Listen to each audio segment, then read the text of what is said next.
Hello, everybody. Welcome back to the Chelsea Echo. We are back after a short hiatus, mainly in the fact that none of us could stay up until 2 o'clock in the morning. Either of the last two games. There's a lot that has happened at Chelsea in that period of time, but we are back to go through all of that for you, as well as talk about Chelsea reaching the semi-final of the Club World Cup. Mr. Charles is here with me. As usual, Mr. Louis Beneventi, Mr. Daniel Charles. The score will be returning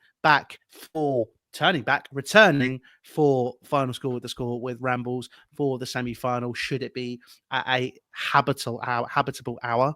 Dan, did you manage to watch any of the game last night, or were you like me and fell asleep after 5 minutes, watched the extended highlights, read the match reports, and went from there? I did an alternative route. I managed to get a normal night's sleep and also watch the full game. Okay, elaborate. So I thought to myself, well, I don't really want to stay up till 5 a.m. And given the fears of another stupid delay, I was like, it's just not happening. I'm sorry. Like I've realized that in my late 20s, like I just don't have the stamina anymore to stay up like I would when I was 14 or 15. Like to watch, because I used to be like an avid WWE pay-per-view watcher. So when you're a UK-based WWE fan, you have to train your body to be ready to stay up till like 4 or 5 in the morning if you want to watch shows live and avoid spoilers or just see stuff live, right? That and uni days, my body was trained for that. Since post uni, my body has not been trained for that. Like I don't stay. 10 o'clock is my bedtime, and I have no shame about it whatsoever. But so I was like, I ain't doing this. I ain't staying up. So what I did was got the 3-month trial of DAZN, which gives you access to full match replays. So then I went to bed, didn't look at my phone, woke up, didn't look at my phone, went into the living room, turned on the TV, and hit play on the full match replay and watched the entirety of the 94 minutes. So that is the story of how I avoided having to stay up till silly time or falling asleep or miss the game. So trade secrets. See, you're far more intelligent than me. You're far more intelligent than me, because the other problem I have, right, is on those free trials, I fall into the trap of forgetting that it's a free trial and forgetting to cancel it and then paying for it. So that's why I don't do free trials, because I don't trust myself not to cancel them in time. So with all that being said, I mean, the fact you've got on that and watched it, you can give us the full analysis.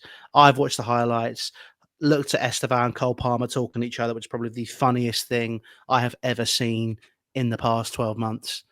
Purely because when Cole Palmer comes out in an interview afterwards and goes, he didn't have a clue what I was saying, and then you see the image of Estevao trying to understand Cole Palmer, it is glorious. It is ingenious. It is a new meme that is born for Chelsea Twitter, and I can't wait to be using it absolutely liberally. Well, and also Estevao, I think, speaks English. It wasn't literally he couldn't understand English. He speaks English. He just couldn't understand Cole Palmer, and then the rest of us go, "Yeah, mate, I grasp your struggle." So I also really got to say, funny. I loved 2 post-game things. I loved. Firstly, Tosin now contractually obliged to be in almost every Cole Palmer interview. Which is comical because he didn't even play in the game. He didn't play a minute in this game, but he was there for the DAZN post game, just standing. I don't think he even said anything. He was just stood next to Cole Palmer, and they cut back to the studio where Olivier Bazaglo was like, "Is Tosin now his bodyguard?" I think it's more like a comedic duo. Morecambe and Wise, Laurel and Hardy. Palmer and Tosin is the new comedic duo. So there's that. The second, I reckon he's just there to go on. Well, no, the second thing was Jamie Gittens just having a cameo in the background, like old Stan Lee cameos in Marvel films, just in the background. This new signing, the first glimpse we get of him is just like randomly standing in the background on the pitch. So those were like the 2 other hilarious things I thought about this game. Yeah, no, that was good. The fact that he was literally just kind of stood there and I saw Rob tweet it this morning, and he kind of went, "Oh yeah, by the way, look, there's Jamie Gittens. He's not been announced yet, but he's there. He's there." It's like, surely if you're Chelsea, you're the media team, especially, you got your head in your hands and you're going, "What? Why did we not deal with this better? Why did our PR team not deal with this better? This is a whole thing where you wanted to kind of announce it as a special occasion. Now they're gonna. I bet you they're gonna work it into how they announce him. I bet you that's what they're gonna do now. I'd really love like a Burnley style announcement video for Jamie Gittens, where it's like a Where's Wally, but for Jamie Gittens. Have you seen the I think Carl that'd be a lot of Walker fun. announcement? Oh, it was superb. But Burnley have the best player announcements in the Premier League, hands down. They've been perfect every single time. Even when they're in the Championship, I think one of the best things I look forward to in a transfer window is Burnley and their announcements. Carl Walker's a weird signing, though. I will say that. I mean, I know he's like past it, if we're going to be very honest. And AC Milan weren't going to sign him. They weren't that keen at the end. But he's better than newly promoted, I feel. I feel like he'd be a good squad player for a top 10 side. Mm. I like that one of the promoted sides have got one of those players, but then I sort of thought, oh, this is like a really unique signing. You know, like you never see promoted clubs sign these type of players. But then I also kind of felt, well, is this just going to be another Calvin Phillips to Ipswich type situation? Because it was Calvin Phillips who went to Ipswich last season. I'm not dreaming that, am I? Because I know he's gone on loan several. No, it was. I think he did go. It was, and he didn't go very well. But yeah, I mean, for Burnley, I mean, maybe it's kind of the old cliche, very lazy punditry of experienced defender knows the Premier League. But whether that actually helps them in a real football sense, because watching Carl Walker, you kind of feel like he kind of needs to go to Serie A. He needs to go to a slower league at this stage of his career. But listen, for the just the fact that we got to see that announcement video, I think makes the transfer worthy. But we aren't here to talk about Carl Walker, and we're going to talk about Chelsea transfers later on in the show. But we are here, obviously, to talk a little bit about Benfica and rain delays. But we're going to literally go past that because it's fish and chip paper at this point. But Palmerias, Chelsea, and a game which had some potential massive headlines in it. Obviously, Estevao Willian playing against what is going to be his current team now at time of recording, and showcasing his ability. Obviously, Chelsea looking to progress into the semi-final of the Club World Cup and face another Brazilian side of Fluminense, and obviously Thiago Silva as well. But Dan, obviously, talk to us about the game. So you've watched the full 90. I've done the extended highlights. So I'm not going to sit here and pretend that I'm a genius when it comes to this sort of coverage. But for you, what was the outstanding moments and things which people should have been keeping an eye on that maybe were asleep like me? The analysis I've had thinking about it actually after watching it, and I think it's an apt one given what actually took place in the game, was it did kind of feel like a game that was an advertisement, an appetizer, however strong you want to put it, of sort of what's to come at Chelsea next season. It did feel very much like the first time in this Club World Cup, because really the Club World Cup has been more so, and I'm not saying this as a full criticism, but it has been more of the same in terms of 24-25. It has mainly focused on the players that we have become accustomed to under Enzo Maresca, with some variation and with some exceptions. This was the first time, I think, with the weird and unique combination of having an opposing player who is about to join you, who's effectively a Chelsea player already, also featuring and also starring and also doing something extraordinary, where in a game that you win, you look back at that opposing goal and there's extra delight about it. I don't think we'll see a scenario like that, but it did feel like the future of Chelsea. And what I mean by that, to elaborate and give it specific examples, was the start of Andre Santos was huge. It was arguably one of the best things about the game. And obviously it comes by coincidence, by circumstance, because of Reece James pulling up and them not taking any risk with him. But I still think we've got to give credit to Maresca, because when that moment happens and on very short notice, there's an even more incentive, I think, for Maresca on that short notice to play a player he trusts and play a player he would have used consistently, or do something he's done regularly at Chelsea. And the instinct would have been probably Kiernan Dewsbury Hall gets played in that role. I mean, even wildly, you could have seen a scenario where you either add another attacking player further up the pitch and you move Enzo deeper, or even wildly, you add Josh Achimpong at right back and they move Malo Gusto to central midfield. Dario Asugo has been talked about as a potential holding player. But out of all the options, him playing Andre Santos, a player who didn't get any minutes in the first 2 games, and there's been conversations about, is he going to get a serious opportunity at Chelsea? What's going to happen with him? There's been concern about that. And I think in some ways it's gone overboard, but the other side of the argument has gone overboard as well, where people, I think rightly and validly, asking if Santos could be played a bit more and I think should be given an opportunity, is like us sitting here going, Andre Santos is more important than Chelsea Football Club. It's just nonsense, right? However, this was obviously a big opportunity, and I think Santos took it with both hands. And, I think the maturity and tactical discipline, the positional discipline he had to show in that role, because he effectively was playing a holding role. He was the deepest Chelsea midfielder.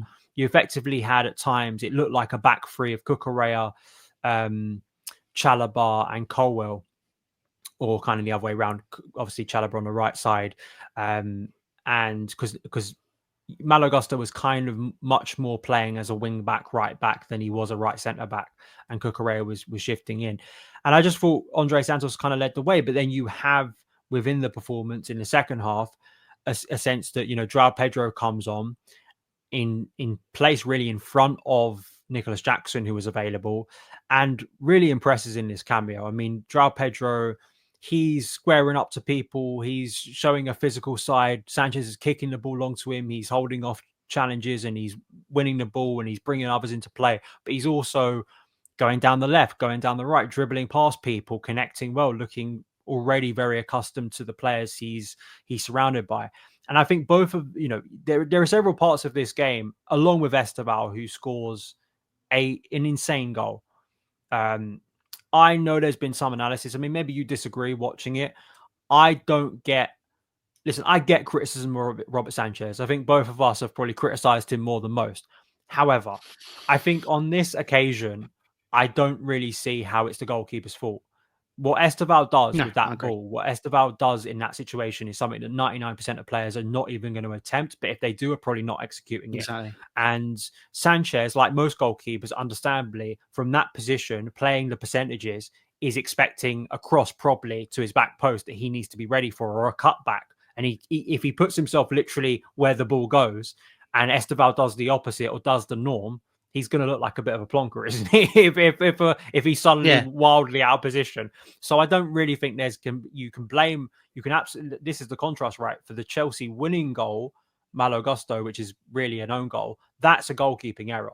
That goal keeper should have never Weatherton should have never let that ball get past him. Well, it was a deflection. In fairness, but I think the speed of the ball kind of is. But I'm just saying the contrast between both. What if I was to ask you what's more a goalkeeping error, the Estevao goal or the Gusto one? I think you can't tell me anyone's serious. I mean, you really have to be blinkered in your Sanchez hate to still say that it's Sanchez's fault that goal goes in. I just think that's ridiculous. Yeah. I mean, look, I do want to talk about Estevao Willian, because I know you and I'd say, are very, in terms of our views and when we have conversation about Chelsea and this podcast specifically, I'd say that we are very prudent and tempered and measured, and we try to kind of really analyze everything. And a lot of people just take that as negativity, which is what I seem to love about me and you on Twitter, is that you and I are targeted as people that are overly negative continuously, but actually we're just trying to be tempered in our engagement and our conversations. But that Robert Sanchez was not at fault for that goal.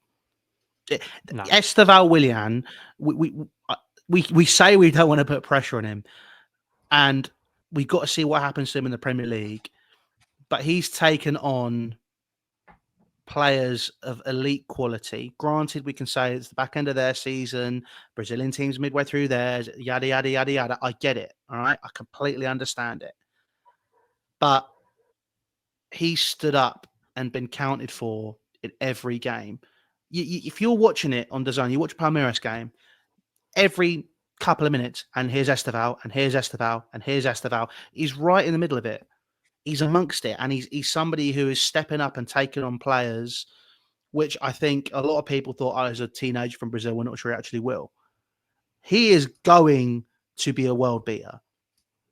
And it's a big statement this for me, and it's obviously you're putting a lot of pressure on a young lad, and that's something where I mean, as I said like 2 minutes ago, it's not something I like to do very often. He walks into that team, walks into it, and he is going to be absolutely fantastic. I have not been this excited about a player since Neymar from Brazil. Like, yeah, I remember being about, I think I was about 11, maybe. And I went to watch Brazil play Scotland at the Emirates. And I remember in that game, obviously, everyone was kind of sat together, Brazil fans, Scotland fans, whatever, right? And I remember Dad pointing at Neymar, going, "Oh, Chelsea are interested in this lad. Take a look at him." Oh my God. It's just a player of that age with that mentality. I mean, we spoke about it on Final Score a few times, where you look at him and you look at Kendry Pires, and Kendry Pires seems to be, in comparison to Estevao, seems to be wrapped up in his own hype a little bit. And this is, by the way, just from reports and from what you see and from what you hear, and if you're doing direct comparisons, right? And you look at Estevao and his mentality and what he talks about and how he behaves and how the team plays with him. There are guys in their 30s in that team who are looking at an 18, 19-year-old going, "Yeah, lad, you tell us what to do." Like that's a rarity. That's a rarity. And by the way, it's even more of a rarity when he carries it on his shoulders. Seeing him take on that Chelsea side, and again, you watched the full game. I've only watched the highlights, right? It was the extended highlights. You sit and you watch, and you look, and I'm like, yeah. I love this guy. I think he's going to be spectacular.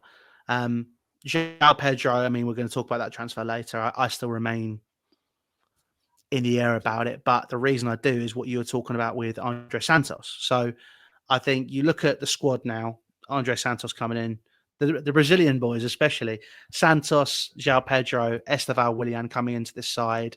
Chelsea, if you look at the season that we are having, because obviously this is still, for you and I, as we discussed, this is still 24-25 to us.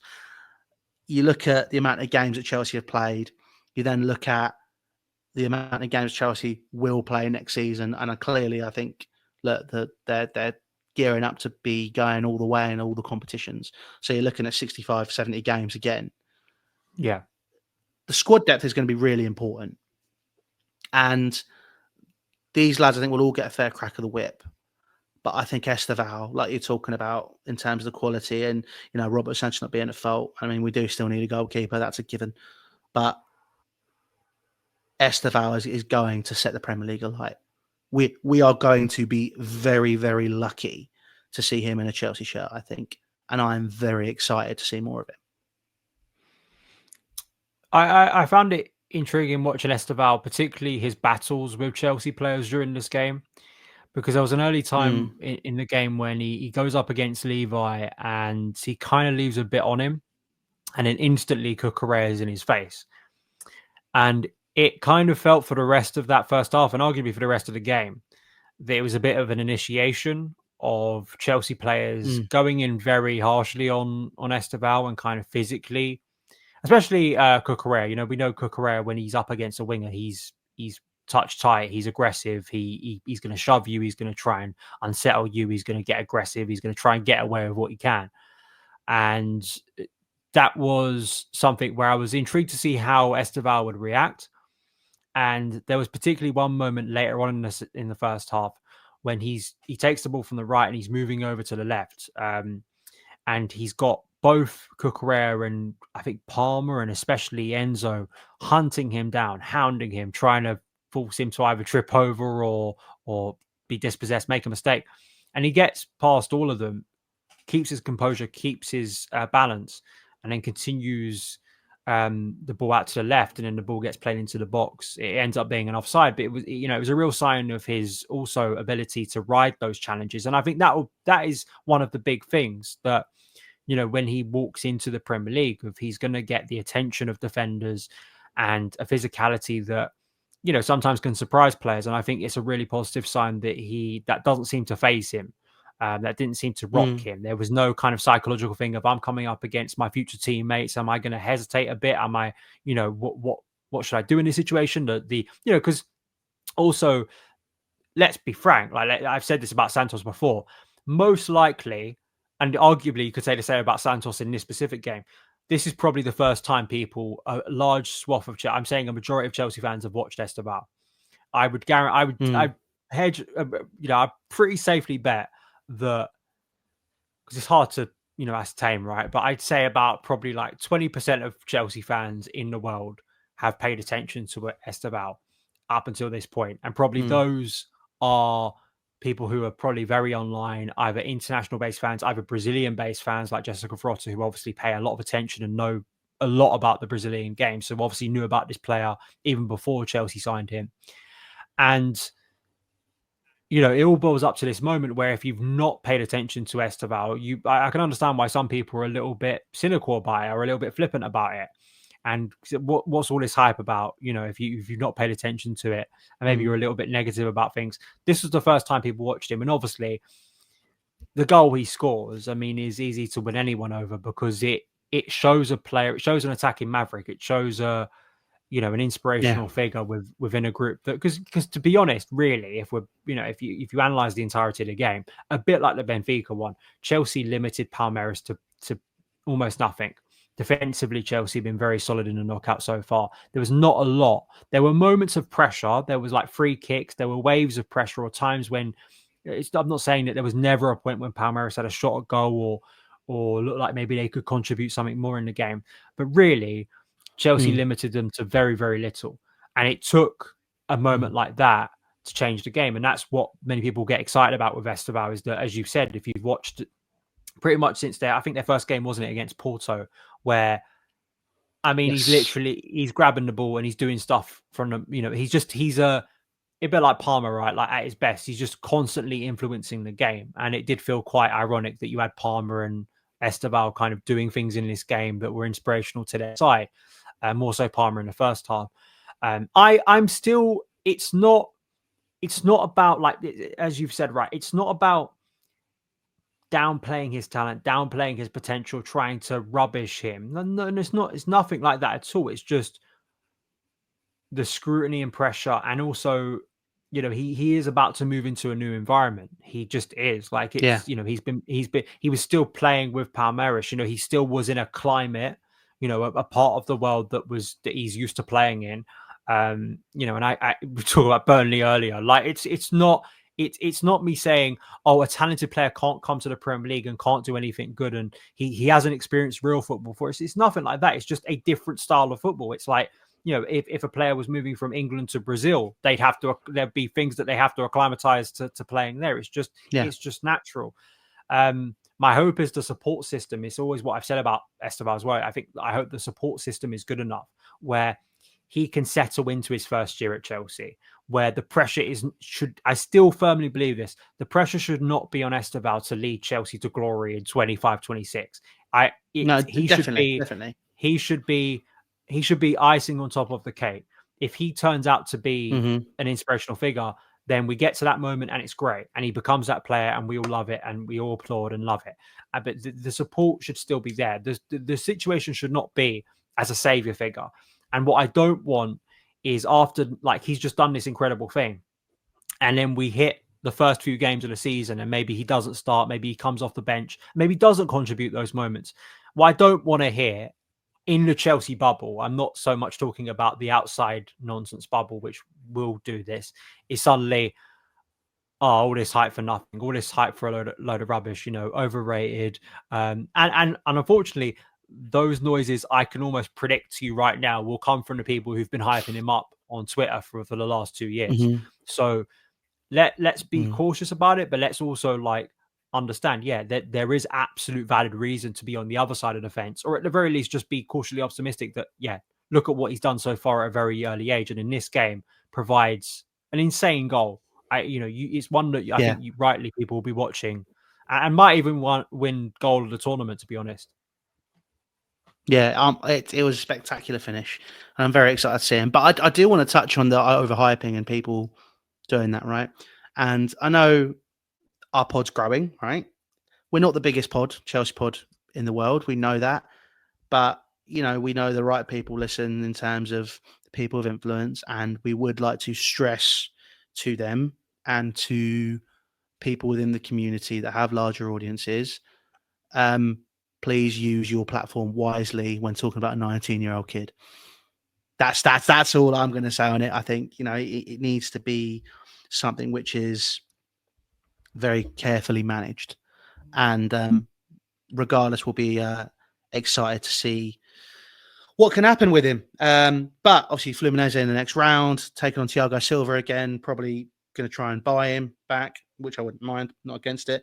But we should probably move on now, obviously, after talking about Palmerias for 25 minutes. Let's talk transfers. Now, the reason I want to talk transfers down straight off the bat is because just as I have been talking about people being reputable, maybe a less than reputable source, but John Cross from the Mirror has just come out and said that Manchester United have been quoted £35 million for Christopher Nkunku. Now, Christopher Nkunku obviously started last night. Looks like his Chelsea career may be on it's slowing down, isn't it? He's going out the door, right? But he seems to be performing a little bit better as this tournament goes on, maybe finding a bit of a rhythm. £35 million, which is probably book value more than anything, considering, you know, a few months ago it was 60 million quid. Do you take that, or do you just kind of maybe hold out and see if he can find space in this team with the amount of games that Chelsea are going to be playing? In the current market, 35 million seems hilariously low. In the current market, based on what Chelsea are paying to sign certain players, you know, if you're factoring in what Nkunku, not so much. If you're only valuing him on what he's done at Chelsea, then yeah. But if you're valuing him on what he did before Chelsea, which I think has to come into the equation, and probably would be the reasoning behind Man United buying him. You know, if I'm a Man United fan, if I'm trying to, you know, make an argument to sign a player like this, you know, it's a bit like Sancho last year, or, you know, Joao. If anyone's trying to argue about signing Joao Felix, you can't use any of like his recent examples. You have to go back to when he was good, or an example before. And everyone will be talking about Leipzig. Everyone will be talking about what he did in the Bundesliga.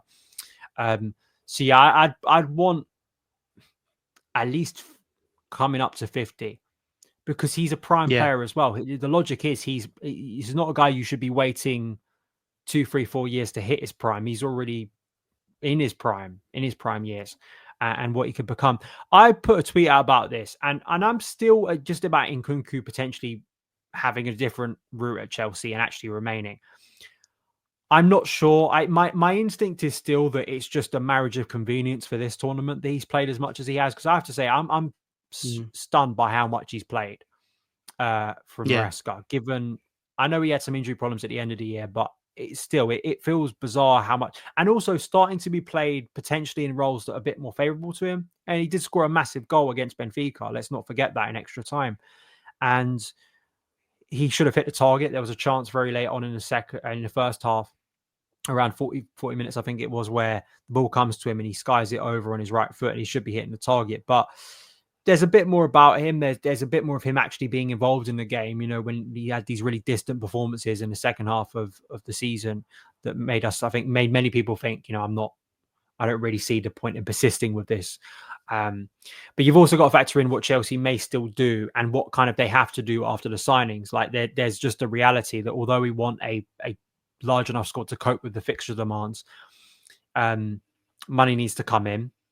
We've just seen the breaches that Chelsea have had with UEFA and having to pay a fee for that. So you suspect there's got to be sales, right?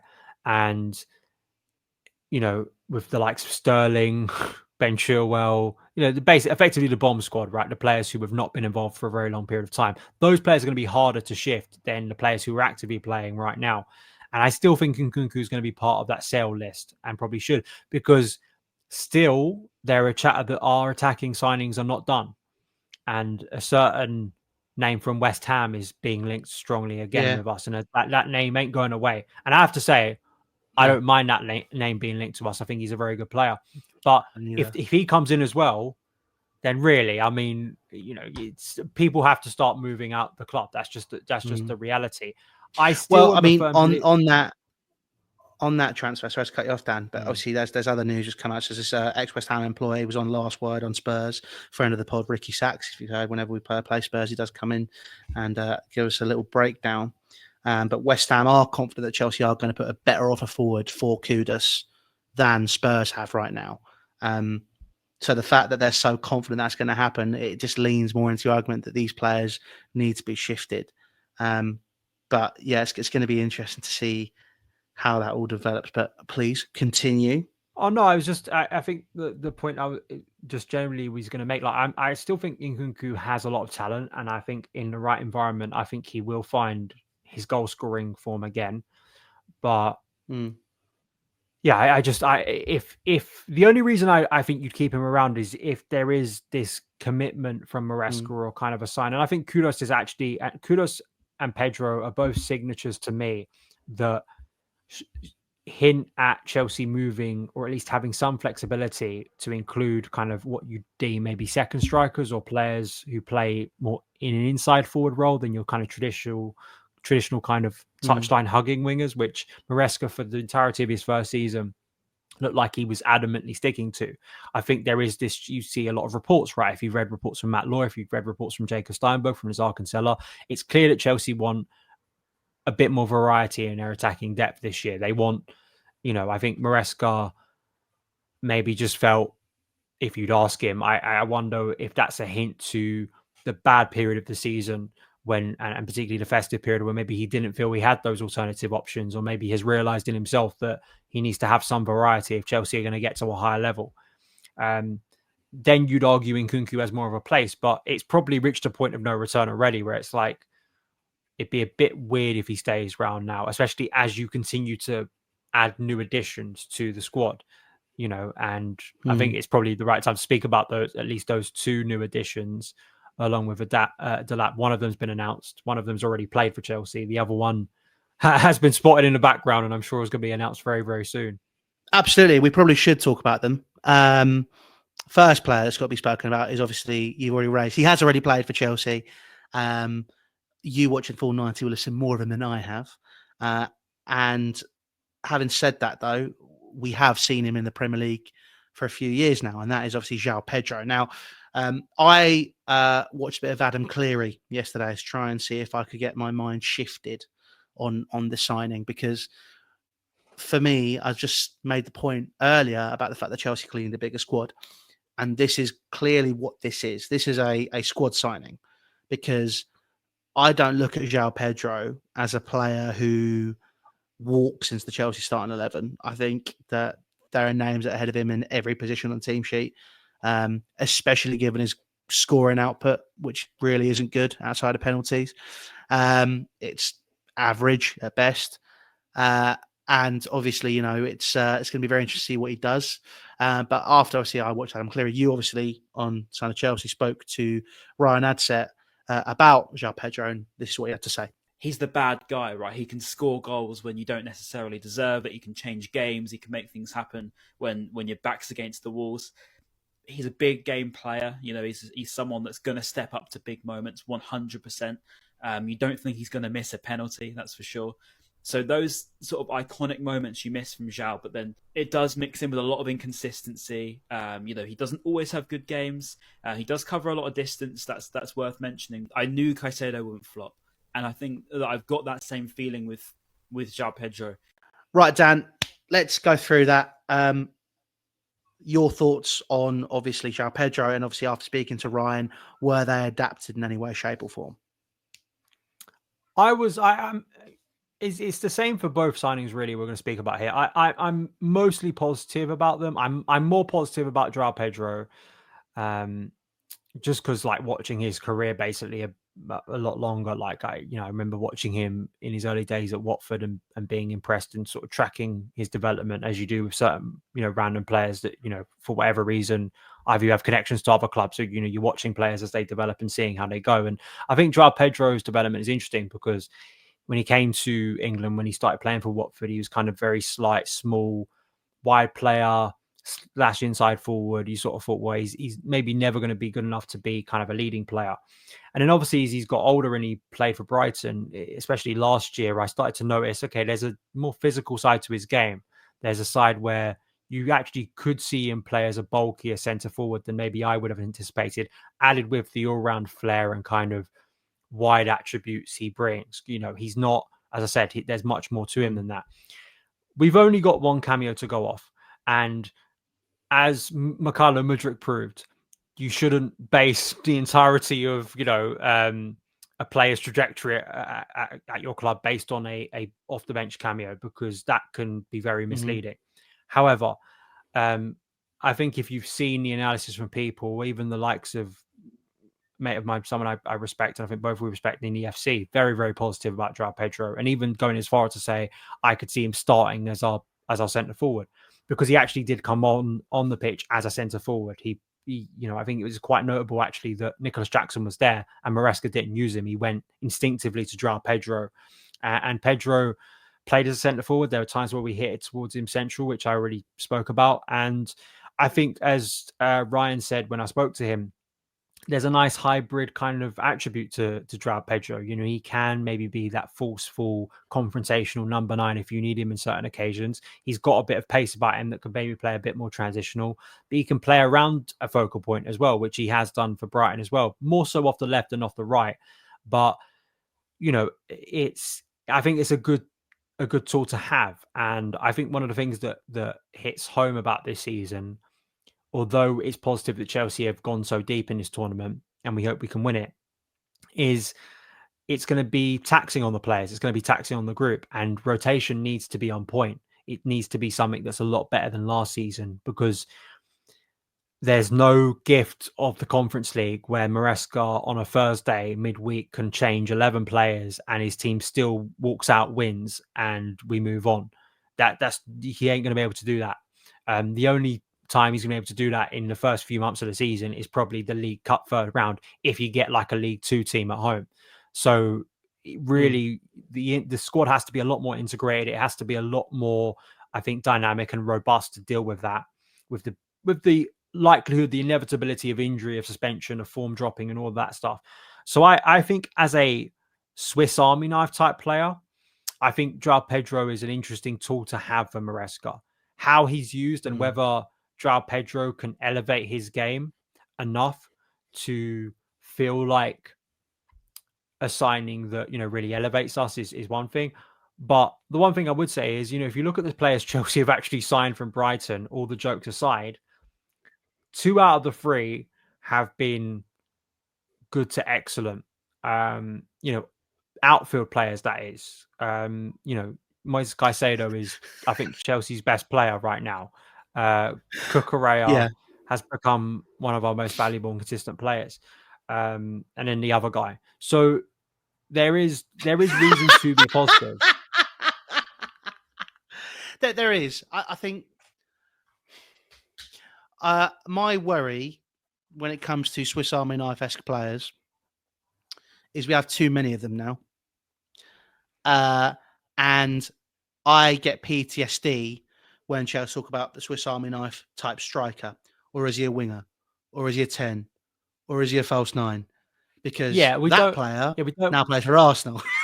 He's not But we don't want the Joao theories and the Kai debates to re-emerge. I'm not, there has to be a fine balance between, I don't want to sit here in April, right, of 26 and still have conversations about what is his best position in kind of a negative way.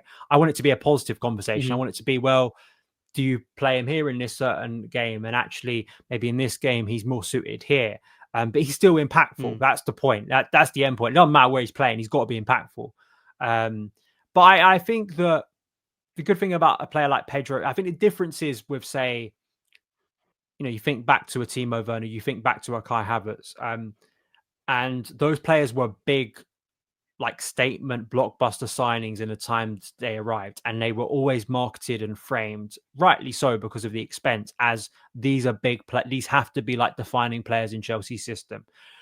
At the very least, I think with a Joao Pedro, with a Jamie Gittens, these are not players that I think players that could be great first teamers, but I don't think many people are looking at them. Just on the discourse I've seen, I don't think anyone's bigging them up to be, this is like game changing. This is like the guy that's going to come in and is going to play 9 games out of 10 and he has to be the superstar. I don't think the pressure is on Joao Pedro to be that. So hopefully that maybe changes the dynamic and helps. But I'm still, I think I'm just looking at the player, and I think, I know penalties do count. Like I know they count. Ways, I know what you're getting at, right? I know what you're getting right. That he does. It's not a lot bunch of open. It's not open play goals.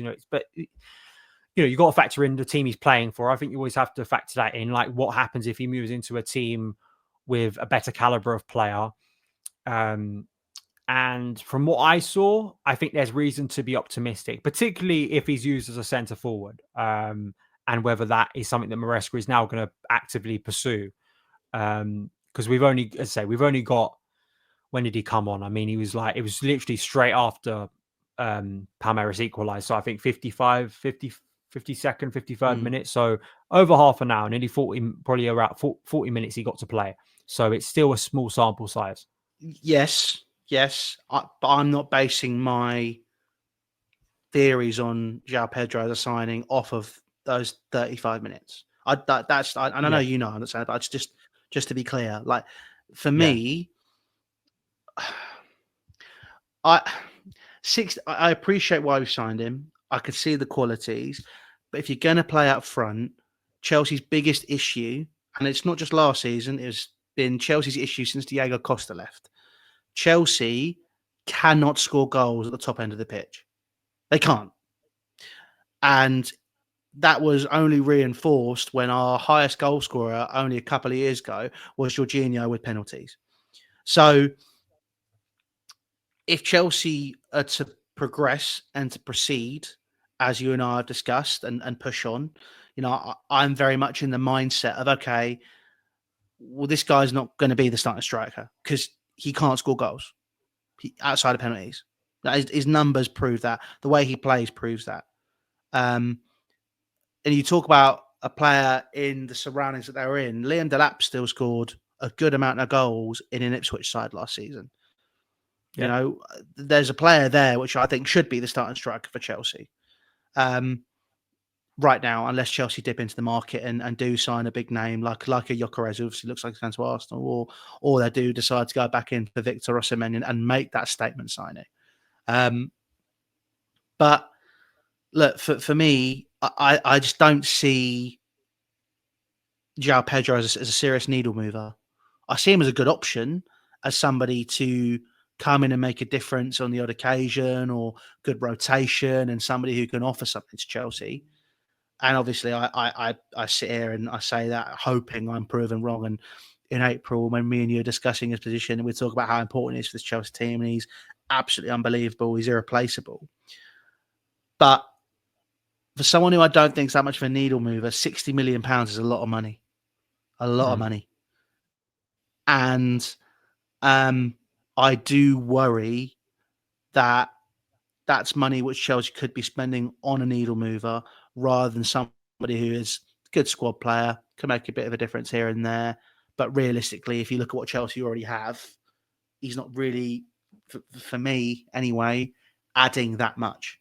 Yeah, I mean, we will see. We will see whether, it does prove a valid use of money. I think that's something that, we can't assess right now. We have to assess it in, across the course of the season. And that's with a lot of these signings, right? But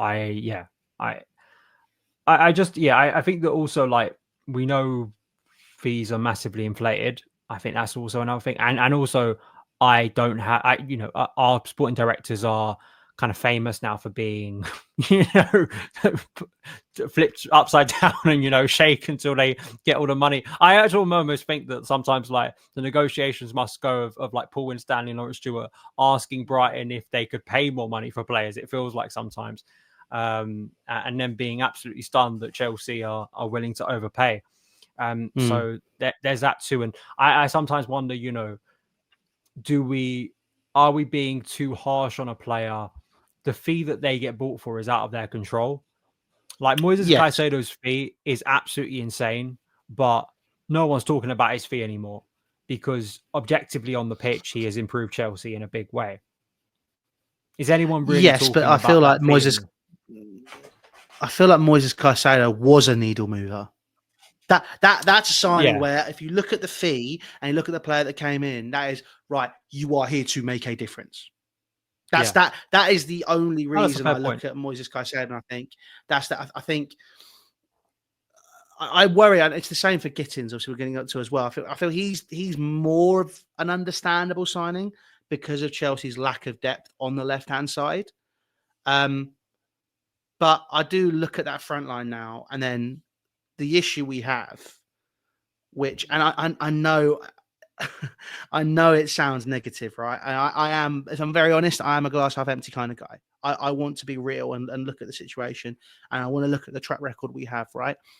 Chelsea's model is evidently now buy a player, flip a player. That's what it is, right? And it's a whole trading thing.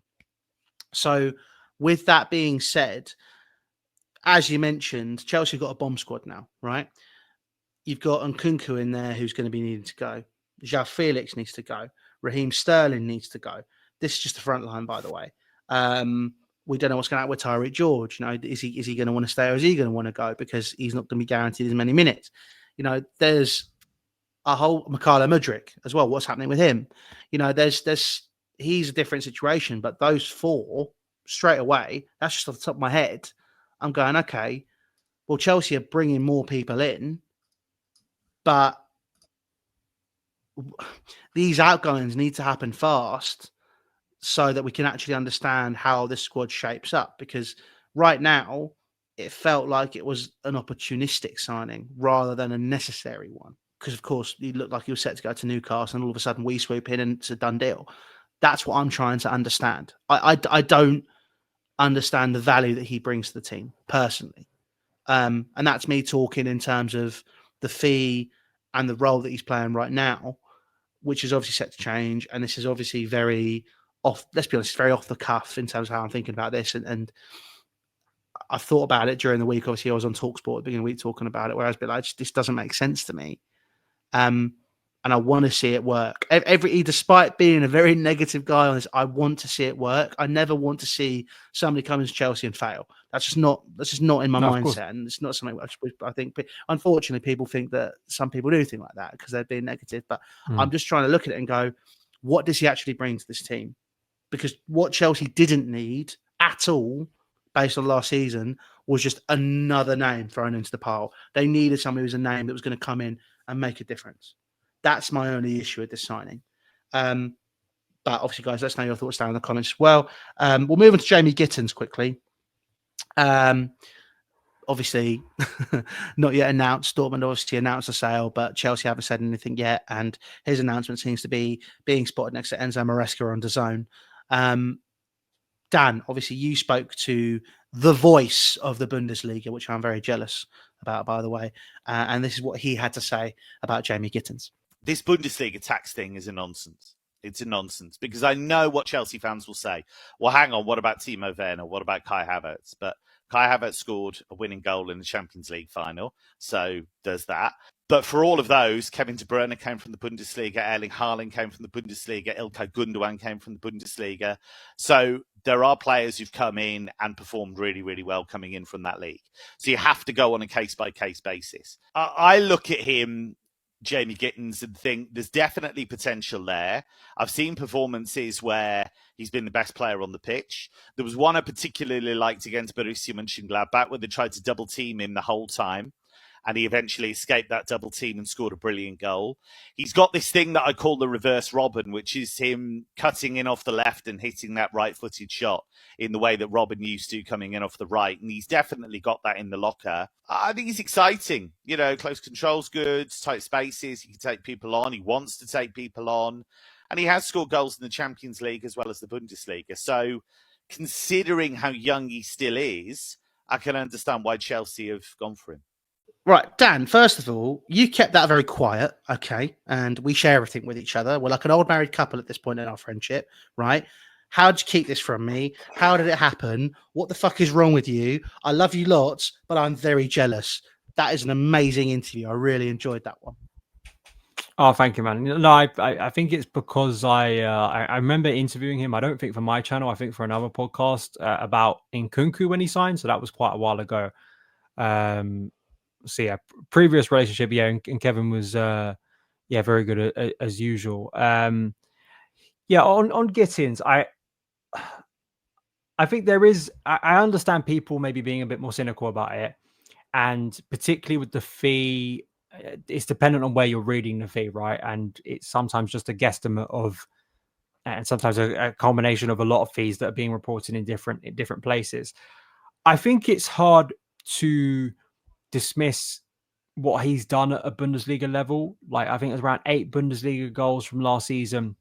He's played and scored in the Champions League. But as I think Kevin rightly talked about in our conversation, like, he's not leaving with the hype of, say, Erling Haaland. He's not leaving with the hype of even Jadon Sancho. And he points out, I think rightly, that, yeah, sure, people right now will laugh at that because of what's happened to Sancho since. But, you've got to remember what the footballing world thought about Jadon Sancho when he made the move to Manchester United in, I think, 2021, wasn't it? So it's not like that. It's not like Jude Bellingham going to Real Madrid. A lot of those players that have moved in and out of Dortmund. So it's not to the same hype. But then you can flip that and say, is that actually a good thing coming into Chelsea, where he's not a bit like Joao Pedro? He's not being thought about as the next big thing. So then there's all this hype on him to be this superstar from day one. I feel like with my assessment of Jamie Gittens, I think that there is absolutely reason to believe he can, at the very least, elevate the numbers that Jadon Sancho provided last year from like a goal scoring and just product point of view. At base level, he can improve on that aspect, I think. I think the second point is, can he scale up what he has done at Dortmund at a Chelsea level? Because Dortmund are a big club. He's playing in front of a huge crowd on a weekly basis, and he's had to deal with a lot of disruption at Dortmund. So it's not like he's, with Chelsea being chaotic and Chelsea being unpredictable, he has worked in environments and played in environments as a young player. And just because his age is 20, that isn't a guarantee that he's raw. Although he can be raw in terms of maybe on the pitch, he has played a lot of minutes, a lot of senior minutes, and he has played at a level that Chelsea are playing at in terms of the Champions League. And profile-wise, it's another point I think ticking the box where, frustration sometimes with Chelsea is we sign players without understanding how they're going to be used. How do they fit into what we already do? At the very least, Jamie Gittens, from a football logic profile point of view, makes sense based on how Enzo Maresca uses wingers. Because he's decent 1v1. He likes being as wide as possible. He will be used, I think, in a way under Enzo Maresca that is hopefully similar to the way he's being used at Dortmund. So again, logic, we can tick all these boxes, right? And that's never going to guarantee any transfer is going to work out. However, I think there are reasons to be positive about it. The negatives are, again, have Chelsea overpaid? Are there other options in the market? Even someone like Malik Fofana from Lyon, right, that many people are very positive about, that could have been cheaper, that could have been actually better in the long term. And other names too out there that maybe are actually a little bit more expensive, but once you start getting into the 50, 60, 70 million range, well, why aren't you going for the more expensive players? So there are those that will come back with that. However, I do still think, based on, as you've already mentioned, the lack of depth in that area, we had to act and bring someone in. So hopefully Gittens will prove a good addition. And I think Dortmund are a good club to buy from. I think they are a club that develops consistently good, young, attack-minded players. And I think we've seen that consistently. Oh no, I agree. Look, I'm not, again. Gittens is another one where I was a bit like, okay, fine, because I thought we had the option anyway on the left wing for, as I've been banging the drum on for 6 months now, Nicholas Jackson. However, evidently his time at Chelsea is drawing to a close. Aston Villa seem to be sniffing, but obviously need to sell before they can buy. With that, obviously Morgan Rogers, Nico Jackson swap, is that something that could have happened at Chelsea? Would that have been a better option for me? Yeah, but realistically, at the same time, I do look at Jamie Gittens, like you're saying, he's not exactly raw. He's played at a high level. Dortmund's are no mugs. They're a fantastic club to be at, as you've already laid down. So I'm very excited to see what more he can bring to the table.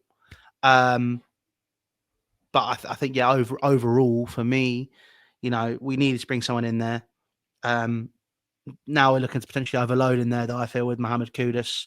You got Joao Pedro there as another option for the left-hand side. This is what I mean about the amount of people we're bringing in. It's like there are signings and there are necessities. 50 odd million quid. Is that 50 odd million quid that could have gone towards just signing Mohamed Kudus? This is where I worry about that. This but I think overload. From what it sounds like, it may be and Kudus as well, rather than instead of Kudus. I mean, that's kind of the sense we're getting at the moment. I mean, it's not it's not a guarantee, but I think it's pretty notable that those noises for Kudus are not going away just because we've signed Gittens and Joao Pedro. I think there is clearly something to that. That doesn't mean it's a guarantee it's going to happen, and I think players absolutely now have to go out the door. That's undeniable, as we've already alluded to, right? Nkunku, there's been chatter about Madueke leaving. Even Nicholas Jackson. If he's now deemed below Pedro, even in the pecking order for Maresca, that has to. I'm just intrigued to see how Fluminense goes, because Delap's suspended, so you suspect that Jackson would play some of that was game. Quick, wasn't it? Yeah. Only took him a couple of weeks. I don't mind it, to be honest. I do like a bit of it, but I think that that's something we have to wait for. What I will say on this, right, and I think we're both probably in agreement about this on a separate point, but I think this is a more general point about the transfer window.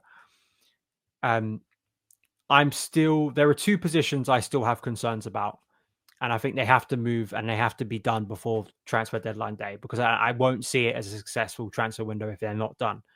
The first one is very obvious, and if they're putting a price of like literally exactly 25 million for Georgia Petrovic to leave, for me, there's no excuse. If that 25 million comes, I mean, I don't even think there's an excuse before that 25 million comes in, but if that 25 million comes in, you have to go and get Mike Magnon. You have to go and sign him. That's, to me, it's just so obvious. Just get that deal done, because then you elevate a key position. It seems like a no-brainer. And the other one that's maybe being overlooked a bit, and I know I think it was you who had conversations with Rob about this, over a certain Renato Vega. It doesn't seem to be any way back for him at Chelsea, is left-back cover. There's literally no left-back cover at the moment. No suitable left-back cover. Sure, you can move Malo Gusto over to there. You can move Reece James over there. You can move Josh Achipom over to there. But really, there is no suitable left-back depth cover. That is another position Chelsea have to act in, because you can't go into the season with Cucurella effectively having to play all of the serious minutes.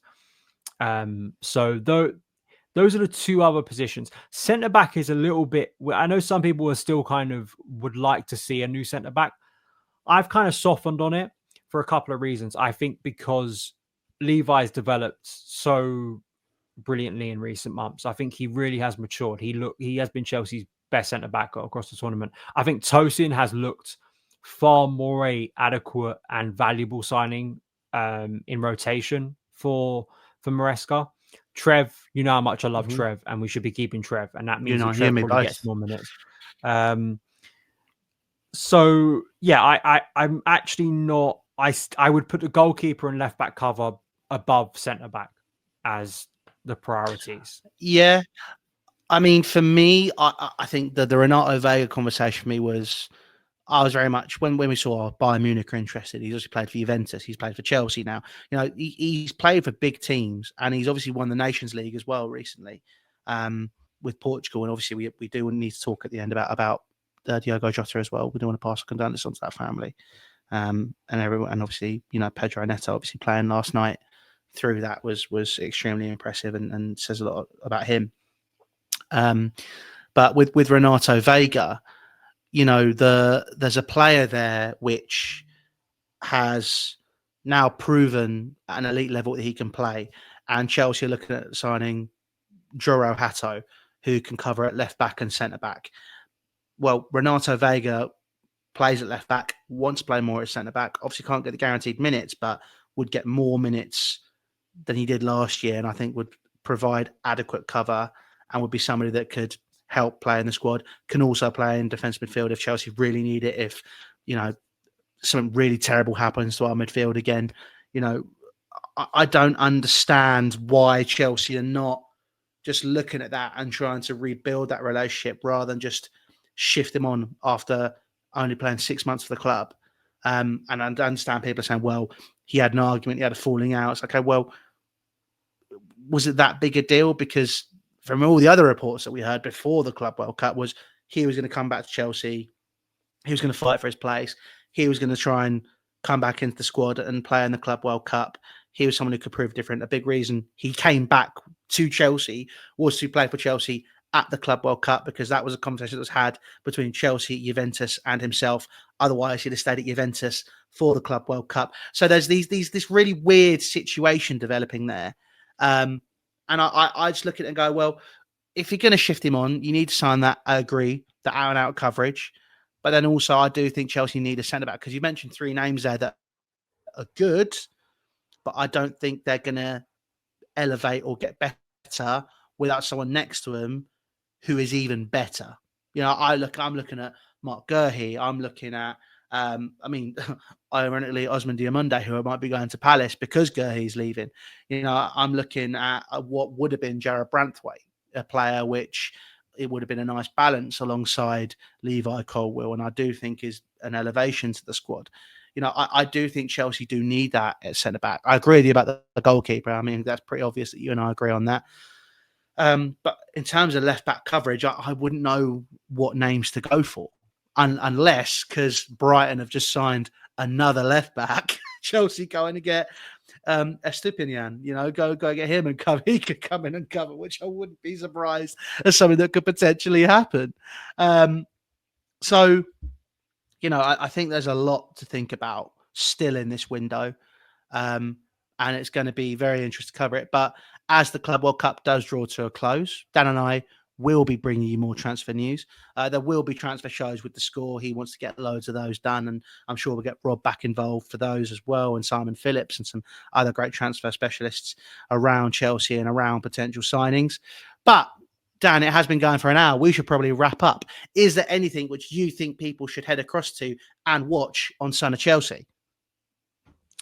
Yeah, I mean, we've got so much content about covering everything at the Club World Cup. As we've shown with some of those clips, I've interviewed Benjamin Bloom, who's an Ipswich fan and Championship expert, about Liam Delap when he signed. Then obviously Ryan Adset about Joao Pedro, Kevin Hatchard about Jamie Gittens. I'll keep doing that for whoever Chelsea go in for, as kind of, you know, a sort of a backdrop to analysis about the players, and obviously anything and really else that goes on around Chelsea, and hopefully we can get all the way to the Club World Cup final, because I've seen some good responses to my Club World Cup content as well. Well, make sure you head across to all that sort of stuff as well. Check out the Son of Chelsea channel. Mr. Daniel Charles has done a rebrand, which I think you all love, and you should all go and give him lots of love for.